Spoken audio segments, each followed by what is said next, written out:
Kia ora, and welcome to Elevate Her Game, a podcast where we sit down with inspiring women who are doing incredible things, diving deeper into their stories, their journeys, and what drives them.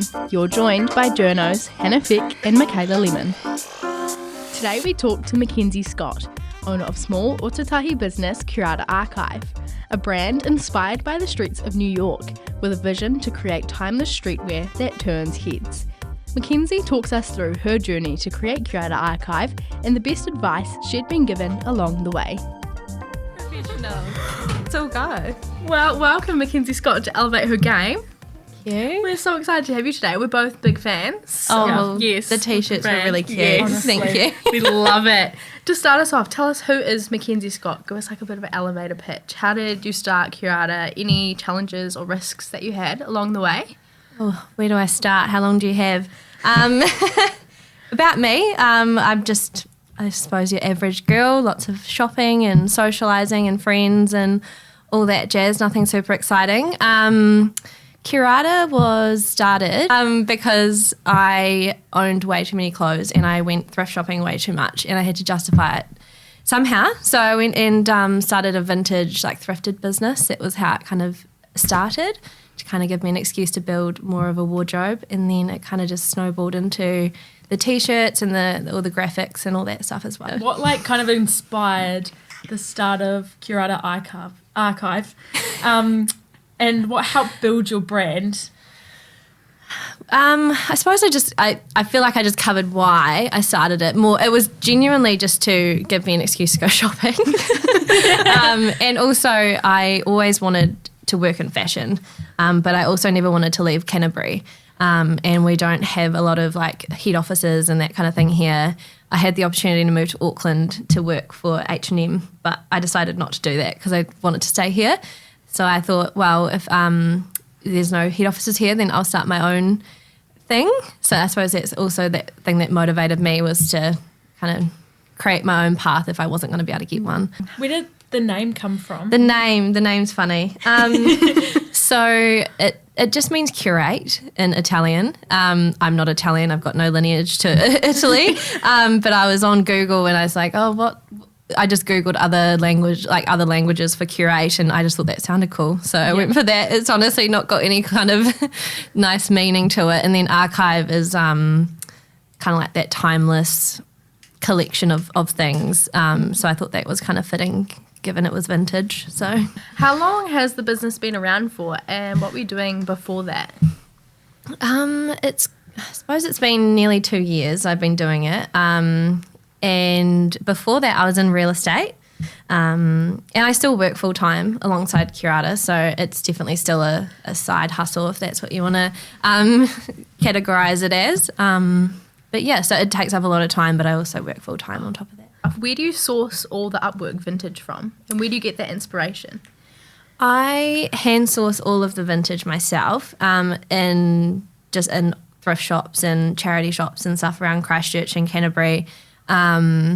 It's quite time consuming. You usually have to dig through quite a lot of not so nice things to find the diamonds in the rough, but that's what I like doing, so I don't mind dedicating the time to it. But yeah, so it's all just thrifted from like vintage and charity shops around Canterbury. So yeah. Awesome. And all like the bedazzled ones, are they all hand done by you? Yeah, so all the bedazzled and the bows and anything that's like reworked to the blazer, I do myself. But them in the original form is just from the charity shops. So. Awesome. What about the designs on like the t-shirts and the hoodies? Where do they come from? Where's all that inspo from? The t-shirts, I mean, as I said, I started as a vintage brand. So the t-shirts were honestly because I wanted one. So I just decided, well, if I can't find a tee that I like, I'll just make it myself. And we're just so limited here in New Zealand with like cool kind of Copenhagen, New York inspired brands, which is where I take a lot of my inspiration from. So I thought, well, if I can't find one, I'll make one myself. So I source everything online and kind of design them all myself, and then I actually get them printed in New Zealand. So so I just thought, well, if I can't find one, I'll make one. So that's where that came from.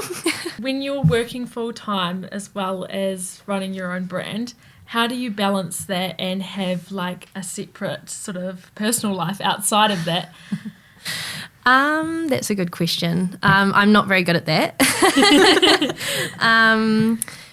I suppose Curata, a business in general, you don't really get to have on and off time. It's 24/7, so any message that's responded to is coming from me. Every order that's packed is me. Everything I make is me. So you just have to kind of find the time. Like a lot of the time I'm up till like 2 a.m. packing orders or making things, or especially when there's pop-ups, that's horrific, to be honest. I'm usually up till 2, 3 a.m. I'm also just really unorganised. So I'll have months leading up to a pop-up and I'll decide in the last 2 weeks I've got to stitch on every label and make every blazer and do all of that. So probably a bit better time and planning from my part would go afar.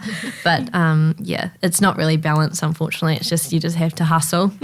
Yes. You just recently announced a new pop-up happening. What is that going to be like? So that's a concept I'm doing with my friend Amy, who has a boutique as well. So we've rented on a short term like a big warehouse space. So just think like an industrial building. There's nothing in there. And we're just going to set up a pop-up store in there. It's going to have all of my vintage, all the T-shirts, also like some content space as well, so people can film some content, because there's nothing in Christchurch that kind of offers that kind of sleek aesthetic, kind of more Melbourne vibe. So that's the inspo I'm going for at the moment, kind of like, rugs, couches, industrial space, really refined. That's kind of the vision. I'm not in there yet. I haven't actually done anything, but that's the vision. Could you see that happening as something long-term, having that content space as well?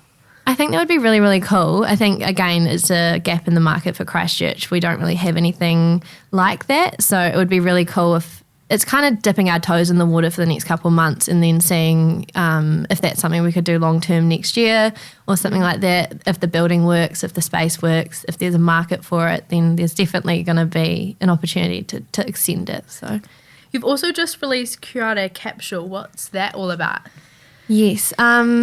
So that one, I don't know if you've seen on TikTok or on Instagram and stuff like that, everyone over in America, they do kind of personalised shopping thrifted boxes for people. So you send in your Pinterest board, for example, with all of the pieces that you're looking for and the style that you're after, and then that person creates a bundle or a wardrobe around that inspiration. So again, there was a gap in the market here in New Zealand, especially in Christchurch.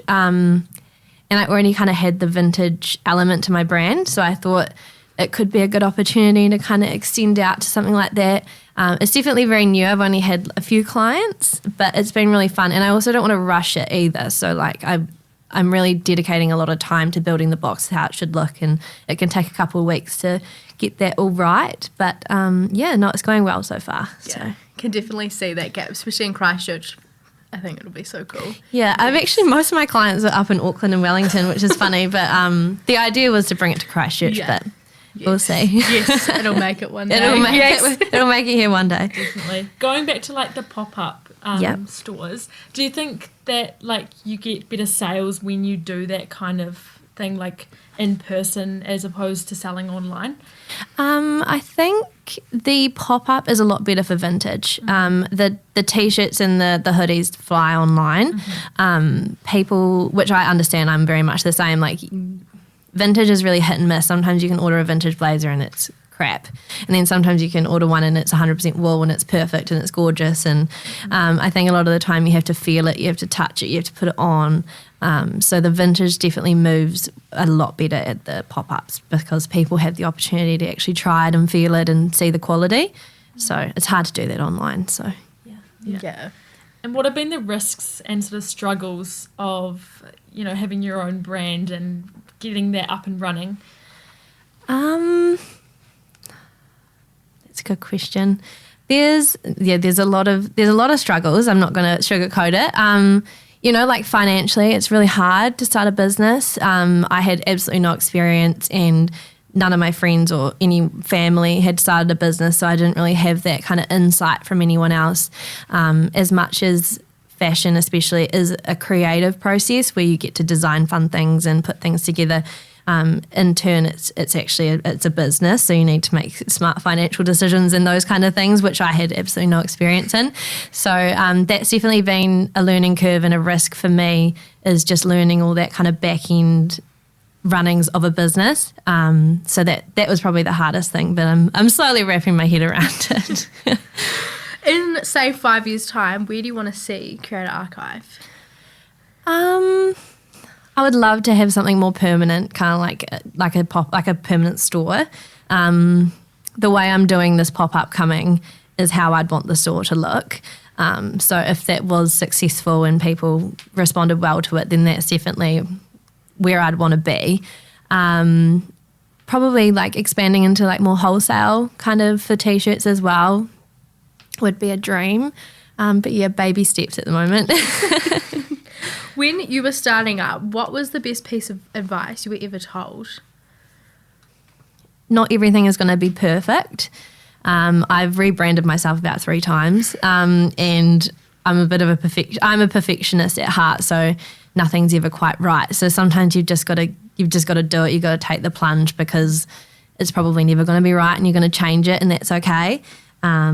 Lots of brands update themselves and change themselves. It's just about getting started, I'd say. Mm-hmm. Were there any big learning curves you had to make across, like, throughout the way? Probably just the whole back end of everything to do with business. I mean, I've never had a problem actually doing the designs and that kind of thing, and like that's all pretty second nature to me. But it was more just kind of learning all that jargon in the background. I wish I had someone to do that. It's all the boring stuff, but that's probably the biggest learning curve. Did you have lots of support, like with family and friends, when you first started up your brand? Like, how was that important? No, I mean, all my friends and family are so supportive, and like anything I needed, they were there for me. Kind of what I touched on earlier, it's hard to give someone support if you've not done it before. So, you know, they were there every late night helping me pack orders, helping me do all that stuff. So I'm so thankful. And my friends are so supportive, and they're my hype girls, so I'm very, very lucky. But no, it was just good to have someone there just to help you in those late nights when you don't want to be packing orders by yourself. Yeah.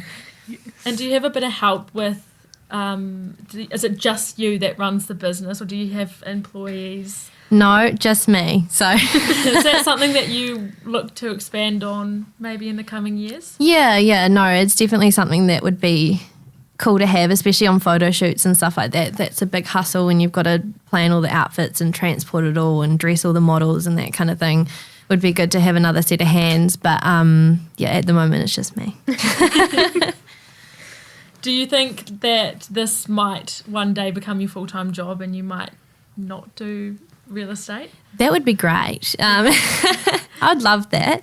At the moment it's just not quite there yet, which is fine, and it can take years for a business to, you know, become like your full time. So I'm just being patient and trying to enjoy it as well, because when it starts to feel like a chore is when you'll start to hate it. So I'm just making sure I still love it and love what I do, and go from there. Has social media played like a big part in expanding sort of the visibility of your brand and things? Well, I suppose that was kind of the only thing I had, because it is primarily an online business. So learning how to use influencers and that kind of thing, and the gifting and all that has been quite interesting as well. Sometimes the ones that you think you're going to get a bunch of orders or followers or something from, you get nothing. And then sometimes you gift it to someone and you get few hundred followers and few orders and whatever. So that's been quite interesting to figure out how to use social media and how to use those influencers to not use them, that sounds horrible, but you know, select which ones are going to help you grow your business and align with you as well, because that's important. Do you find creators with like a smaller following, they tend to have more loyal followers? Do you find that helps the brand more, or more bigger ones? It's so hit and miss. I mean, I will say every influencer I've worked with has been so lovely, and they do such a good job. But yeah, it's just interesting the return you get on some of them. I personally prefer using the smaller ones, Also because I feel like they can take really gorgeous imagery and stuff, and they've got more time usually to kind of dedicate it themselves to that project, whereas the bigger influencers, they just have so much going on, so you understand why they're kind of churning it out a bit faster than the smaller ones. Nice. On each episode, we're like asking our guests some quick fire questions. You're ready? I think I saw some of these. If you could have dinner with one woman, dead or alive, who would it be?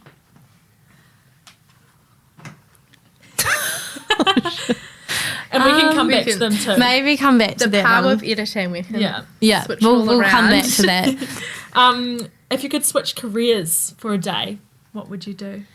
I always wanted to be a historian, real random, but love history, so probably something in that space.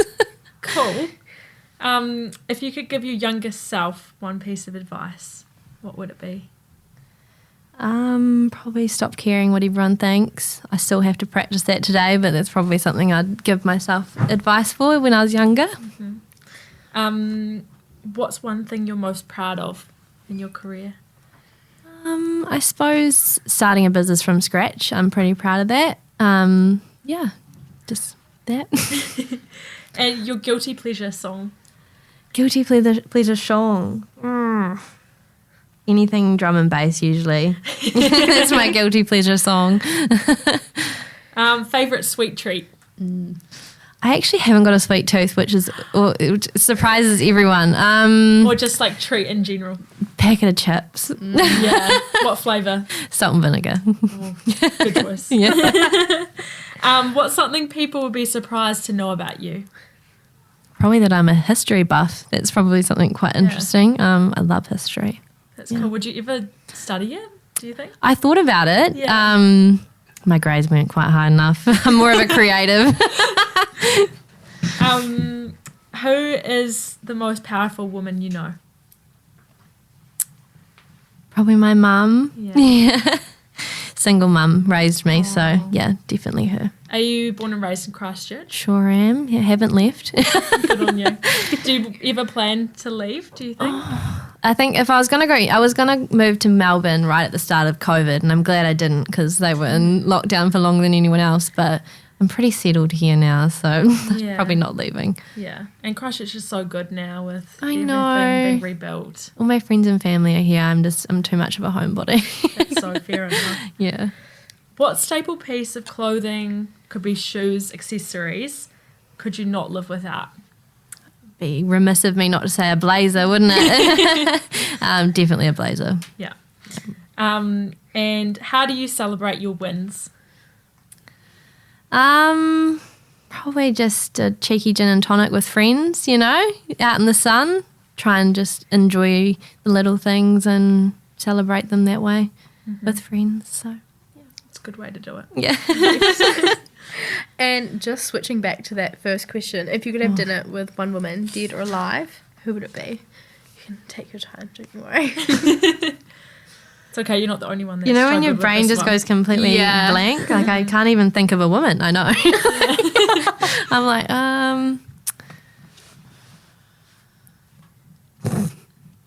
That's okay. We can come back to that one. We can come back to that, yeah. Do you do like all, the sewing and that kind of thing yourself? Yes. How long have you been doing that for? Who taught you how to sew? What was... My nana has always been a seamstress, so she taught me everything I know with sewing. And then my mum got me my first sewing machine when I was like 12 or something, and I just always toddled around in my room sewing, handbags together and very basic things. I wouldn't say I'm very advanced with sewing, but I can do the basics. So it's a good skill to have. Yes. Yeah. What made you get into like upcycling vintage clothes? I've just always gone thrift shopping, like even with my mum when I was little, that's what we'd do. So you do have to have a bit of an eye for it, I find. A lot of my friends will come with me vintage shopping and they're just like, no. We don't have the patience or the eye to be doing this. So I might just have the knack for it. Yeah. Definitely have to have the stamina. You do. You really have to dig. Yeah. What do you reckon's the longest amount of time you've ever spent in a thrift shop? Oh, probably like an hour or two. Probably, and like the big ones. Yeah. Where you should go to. Oh, everyone's go-to is Toffs, isn't it? Yeah. That's the best. But sometimes those lines are absolutely insane. They can wrap around the whole store, so be prepared. Yeah. Yes. Sometimes you can find gems and sometimes you can find Absolutely nothing. Literally nothing. Yeah. You just got to jump on it when you find it. That's probably my advice. Sure do. It's not going to be there when you go back. No. Have you ever imported stuff over from like a different country, like vintage things? I've sourced like some like leathers from overseas. They're quite hard to get here, so I do source some leathers from overseas, and then like good old Trade Me and that kind of thing. It's a digging process. There's so many listings and stuff on Trade Me that you've just got to really chew through all the listings. But no, Trade Me is pretty good too. Awesome. I think we've pretty much hit our time. Well, thank you so much for joining us. We've really appreciated you joining us on the show. Thank you for having me. It was very fun. Thank you. Thanks.